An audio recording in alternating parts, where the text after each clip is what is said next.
बच्चों, गणित कक्षा 10 प्रायिकता की इस तीसरी क्लास में आपका स्वागत है।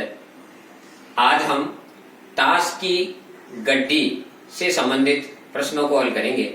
कई प्रकार के प्रश्न आते हैं ताश की गड्डी से जुड़े हुए, इसलिए पहले मैं आपको ताश की गड्डी के बारे में समझाने का प्रयास करता हूं। पहले बच्चों, ताश की गड्डी में कुल 52 पत्ते होते हैं, ऐसी होती है ताश की गड्डी।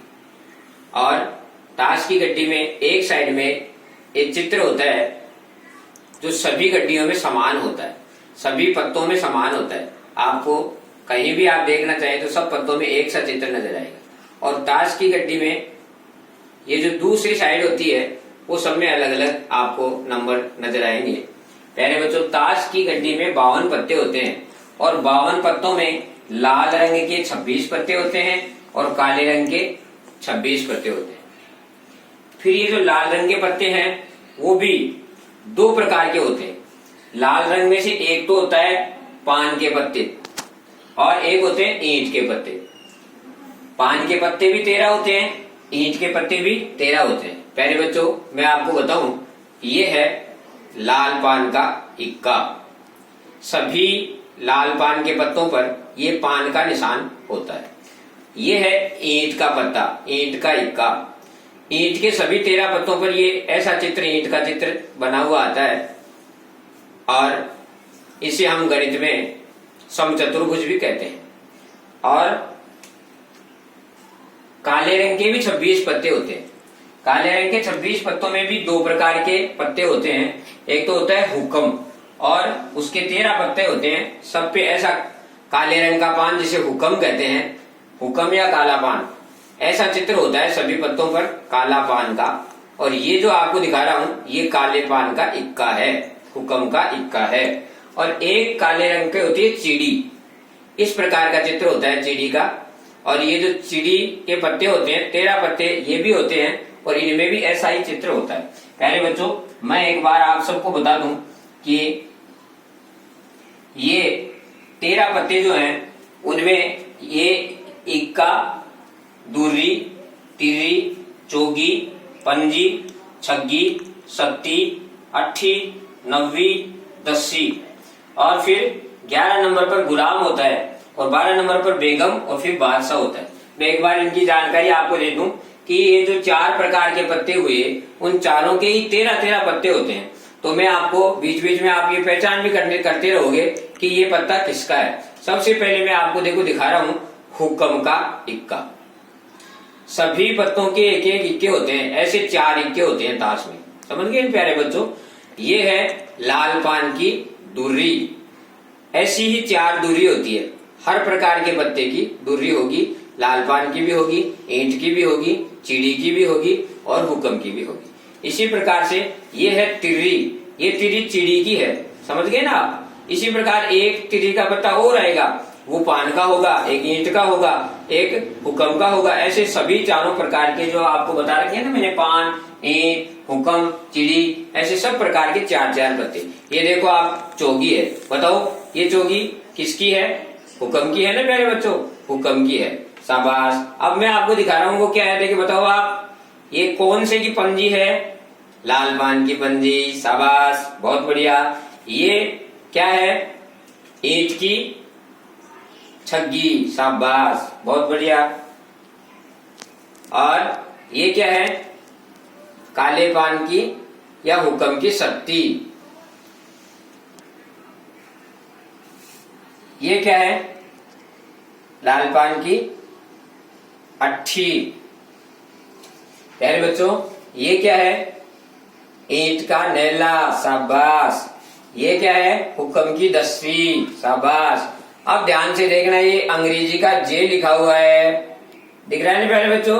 इसे जे यानी गुलाम बोलते हैं। और ये ऐसे 4 पत्ते होते हैं। ये पत्ता है, ये लाल पान का है, ऐसे ही हुक्म का भी होगा, ऐसे ही ईंट का भी होगा, ऐसे ही चिड़ी का भी होगा। ये जो क्यों लिखा हुआ है यानी क्वीन, रानी, इसको रानी बोलते हैं। ऐसे ही हर प्रकार के साइज के 4 पत्ते इसमें होंगे।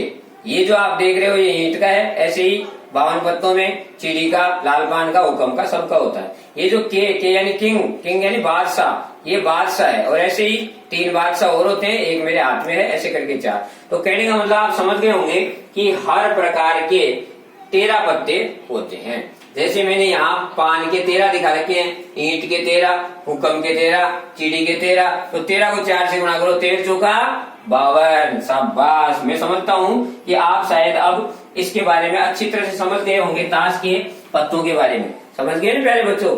तो अब अपन प्रश्न पर चलते हैं। ताश की गड्डी के बारे में मैंने आपको सारी जानकारी दे दी है। अब आपको कोई भी प्रकार का प्रश्न ताश की गड्डी से संबंधित आए तो आपको घबराने की आवश्यकता नहीं है। आप इन सबको आराम से देख परख और समझ करके और बिल्कुल धैर्य से और आप इस प्रश्न को हल कर सकते हैं। प्यारे बच्चों, तो लीजिए अब शुरू करते हैं। 52 पत्तों की अच्छी प्रकार से फेंटी गई एक गड्डी में से एक पत्ता निकाला जाता है। हमें प्यारे बच्चों ये जो गड्डी है, पता नहीं कौन सा पत्ता निकलेगा, हम तो इसमें से बस यूं एक पत्ता निकाल लिया, हमें पता नहीं कोई भी निकले। इसको यादृच्छया बोलते हैं। इस घटना को यादृच्छिक ऐसे फेंटना कहा जाता है, और इसमें से कोई भी एक पत्ती निकालनी है। ये बात अपना प्रश्न कह रहा है अपने से। तो निम्नलिखित को प्राप्त करने की प्रायिकता ज्ञात कीजिए। पहले बच्चों पहला प्रश्न अपन हल कर रहे हैं। क्या है हमारा? लाल रंग का गुलाम। लाल रंग का गुलाम आने की प्रायिकता। हम एक पत्ता निकालना चाहते हैं 52 में से, तो वो जो पत्ता आए निकले वो किसका हो? लाल रंग का गुलाम हो। ऐसी प्रायिकता कितनी होगी? पहले बच्चों पहले ये देखो अनुकूल परिणाम कितने हैं। तो अभी मैंने आपको बताया था लाल रंग के कितने पत्ते होते हैं। शाबाश, 26 पत्ते। मैंने बताया था 2 ही रंग होते हैं, एक तो लाल रंग और एक काला रंग। इसलिए लाल रंग के कितने पत्ते हुए? 26। इसीलिए लाल रंग के कितने पत्ते हो गए पहले बच्चों? 26 पत्ते। और 26 पत्तों में से गुलाम कितने होंगे? 2 गुलाम। लाल रंग के 2 गुलाम होंगे। समझ में आ रहा है पहले बच्चों? लाल रंग के 26 पत्तों में 13 तो होंगे लाल पान के और 13 होंगे ईंट के। इसलिए गुलाम कितने हुए? 2 ही हुए। शाबाश। इसलिए अनुकूल परिणाम में लिख देंगे 2, और कुल परिणाम क्योंकि पूरी गड्डी हमारे हाथ में है, इसलिए कुल परिणाम कितने हुए पहले बच्चों? 52। यानी हमारा उत्तर हो गया, इसको काट देंगे तो 1/26। शाबाश। आगे चलते हैं। लाल रंग का पत्ता। पहले बच्चों सूत्र मैंने इसमें नहीं लिखा है, आप सूत्र लिख लेना। मैं समय के अभाव में आपको पहले समझा चुका हूं पीछे की क्लासों में, इसलिए सूत्र आप लिख लेना। दूसरा प्रश्न है लाल रंग का पत्ता। लाल रंग का पत्ता। लाल रंग का पत्ता, तो वही बात आएगी ऊपर, अनुकूल परिणाम बटा घटना के कुल संभव परिणाम। तो लाल रंग का पत्ता, तो लाल रंग के पत्ते कितने होते हैं बताओ? अभी बताया आपको। शाबाश। लाल रंग के कितने पत्ते होते हैं? 26, और काले के भी 26। इसलिए अनुकूल परिणाम तो हो गए 26 और कुल परिणाम हो गए 52। इसको आप काटेंगे तो उत्तर कितना आ जाएगा पहले बच्चों? 1/2। शाबाश। तीसरा प्रश्न लेते हैं। पान का इक्का। प्यारे बच्चों पान का इक्का प्रायिकता, ये चीज अपन प्रायिकता निकालना है बच्चों। पान का इक्का आने की प्रायिकता। आने की प्रायिकता वही सूत्र आएगा प्यारे बच्चों, घटना के अनुकूल परिणाम और नीचे घटना के कुल संभव परिणाम। तो मैंने आपको बताया था कि पान का इक्का, इक्के तो 4 होते हैं 52 में से, लेकिन पान का इक्का 1 ही होता है। इसलिए अनुकूल परिणाम कितने हुए? 1, और कुल परिणाम कितने हुए? 52। शाबाश। चौथा प्रश्न लेते हैं इसी में। ईंट की बेगम। ईंट की बेगम। प्यारे बच्चों ईंट की बेगम आने की प्रायिकता। ईंट की बेगम, बेगम तो 4 होती है हर प्रकार के रंग की। यानी ईंट की भी होगी, चिड़ी की भी होगी, लाल पान की भी होगी, हुक्म की भी होगी। 4 तरह की दिखाई दे अभी आपको पते। लेकिन ईंट की बेगम एक ही होगी, इसलिए अनुकूल परिणाम 1 और कुल परिणाम 52। शाबाश। 5वां प्रश्न ले लो। 5वां प्रश्न है हुक्म का पत्ता। हुक्म का पत्ता। प्यारे बच्चों, हुक्म का पत्ता आने की प्रायिकता। प्यारे बच्चों, हुक्म का पत्ता। हुक्म के 13 पत्ते होते हैं। बताया था आपको, पान के भी 13, ईंट के भी 13, हुक्म के भी 13 और चिड़ी के भी 13। तो हुक्म के पत्ते कितने हुए? 13। उसमें से कोई भी पत्ता हो सकता है, इसलिए अनुकूल परिणाम 2 हो गए 13 और कुल परिणाम हो गए 52। शाबाश। समझ में आ गया होगा आपको। एक बार फिर दोबारा देख सकते हैं। 52 पत्ते होते हैं। ये कह रहा है लाल रंग का गुलाम आने की प्रायिकता बताओ। तो प्यारे बच्चों, लाल रंग का गुलाम आने की प्रायिकता 2/52 होगी। क्यों होगी? क्योंकि ऊपर लिखते हैं अनुकूल परिणाम। तो लाल रंग के गुलाम, लाल रंग 2 होते हैं। एक तो पान के भी लाल रंग होता है, ईंट का भी लाल रंग होता है, इसलिए गुलाम कितने हो गए? 2 और कुल 52। इनको सरल करेंगे तो 1/26। लाल रंग का पत्ता, लाल रंग के पत्ते, वही बात चल रही है। लाल रंग के पत्ते यानी पान भी लाल होता है, लाल लाल लाल पान, और ईंट भी लाल होती है, इसलिए 13 13 26 पत्ते अनुकूल हो गए, कुल 52। तो इसको रख दिया, सरल कर दिया।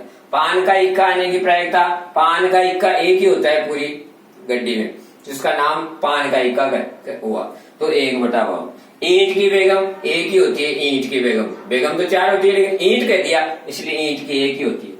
हुक्म का पत्ता, हुक्म के पत्ता 13 होते हैं, इसलिए अनुकूल परिणाम 13, कुल परिणाम 52। मैं आशा करता हूं कि आपको ये समझ में आ गया होगा और अब आप इसे उतार भी ले प्यारे बच्चों। और अब हम आगे चलते हैं।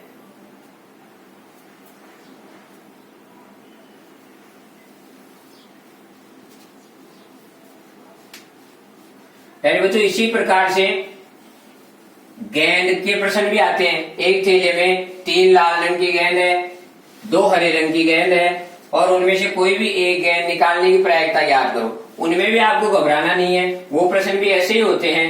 थैले में 3 लाल 2 हरी है तो 5 सारी हो गई। अब कहता है बताओ लाल रंग की आने की, तो लाल 3 है इसलिए अनुकूल परिणाम 3 और कुल गेंदें 5 है इसलिए 3/5।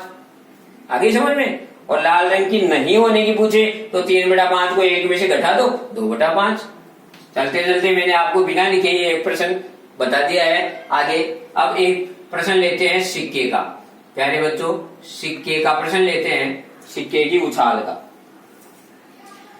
एक सिक्के को लगातार 3 उछाल दें, एक सिक्के को लगातार 3 बार उछालें, या यूं कहें कि 3 सिक्कों को एक साथ उछालें। बात एक ही है प्यारे बच्चों। तो एक सिक्के को लगातार 3 उछाल देने पर, एक सिक्के को लगातार 3 उछाल देने पर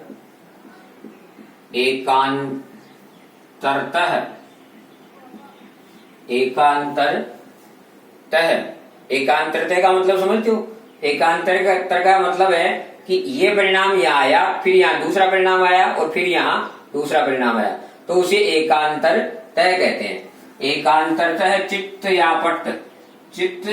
या पट आने की प्रायिकता ज्ञात कीजिए। प्रायिकता ज्ञात कीजिए। पहले बच्चों फिर आपको बता दूं कि एक सिक्के को 3 बार उछाल के परिणाम देखो और चाहे 3 सिक्कों को एक साथ उछाल लो और फिर परिणाम देख लो, बात एक ही है। इसलिए आप अब प्रश्न पर आए, इसका उत्तर पहले अपन कुल संभव परिणाम देखते हैं प्यारे बच्चों। कुल संभव परिणाम, हम जब एक सिक्के को 3 बार उछालेंगे, हम जानते हैं कि चित्त को तो क्या बोलते हैं अपन? H, और पट को क्या बोलते हैं? T। हेड और टेल, सिक्के का एक पक्ष जिसको हेड बोलेंगे, उसके पीछे वाला पक्ष जिसको टी बोलेंगे। शाबाश प्यारे बच्चों। कुल संभव परिणाम की बात कर रहे थे अपन कि जब हम एक सिक्के को 3 बार उछालें, मान लीजिए 3 बार उछालने में पहले एच आ जाए, दूसरे का भी एच आ जाए, तीसरे का भी एच आ जाए। अब मान लीजिए पहले का एच, दूसरे का एच और तीसरे का टी आ जाए। मान लीजिए पहले का एच, दूसरे का टी और इसका एच आ जाए। मान लीजिए इसका टी, इसका एच और इसका एच आ जाए। अब मान लीजिए इसका टी और इसका भी टी और इसका एच आ जाए। अब मान लीजिए इसका टी और इसका भी टी और इसका भी टी आ जाए। और अब मान लीजिए इसका टी और इसका एच और इसका टी आ जाए। ठीक है ना प्यारे बच्चों? 1 2 3 4 5 6 7 हो गए। एक परिणाम और है प्यारे बच्चों, एक परिणाम और हो सकता है कि हम इसको एच और टी टी, एच और टी टी, ये नहीं आया ना, पहले एच और फिर टी टी। और परिणाम 1 2 3 4 5 6 7 8 हो गई। प्यारे बच्चों, हम जब एक सिक्के को 3 बार उछाले तो कुल संभव ये परिणाम हमारे सामने आ गए।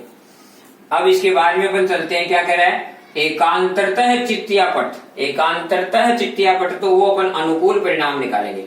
एकांतरतः चित्त या पट आने के अनुकूल परिणाम, अनुकूल परिणामों की संख्या। प्यारे बच्चों, जैसे इनकी संख्या कितनी हुई, 8। ऐसे ही एकांतरतः, अब इसमें आप देखो एकांतरतः का मतलब जैसे यहाँ एकांतरतः है, एक एच यहाँ है, एक एच यहाँ है, बीच में टी है, तो ये एकांतरतः हो गया। और ऐसा परिणाम देखो, एक ये है। समझ में आ गई होगी प्यारे बच्चों आपको। एकांतरतः चित्तियापट यानी बीच में कोई दूसरा परिणाम आए, वो एकांतरतः हो गया। यहाँ चित्त है, यहाँ चित्त है, बीच में पट आ गया, तो इसको एकांतरतः। यहाँ पट है, यहाँ पट है, बीच में चित्त आ गया, एकांतरतः। तो इनकी संख्या कितनी हुई प्यारे बच्चों, 2। तो अब हम प्रायिकता निकाल लेंगे इसकी। एकांतरतः आने की प्रायिकता बराबर हो जाएगी अनुकूल परिणाम बटा कुल परिणाम। शाबाश, तो 1/4 इसका उत्तर हो जाएगा। प्यारे बच्चों, मैं आशा करता हूं कि ये प्रश्नावली आपको समझ में आ गई होगी। और यदि फिर भी इस प्रश्नावली से संबंधित कोई भी प्रकार की समस्या है तो बिना घबराए मेरे मोबाइल नंबर पर आप अपनी समस्या भेज सकते हैं। मेरे चैनल को सब्सक्राइब कर लीजिए और अब आगे जो भी प्रश्नावली अपन लेंगे वो आपको तुरंत सबसे पहले मिलेगी।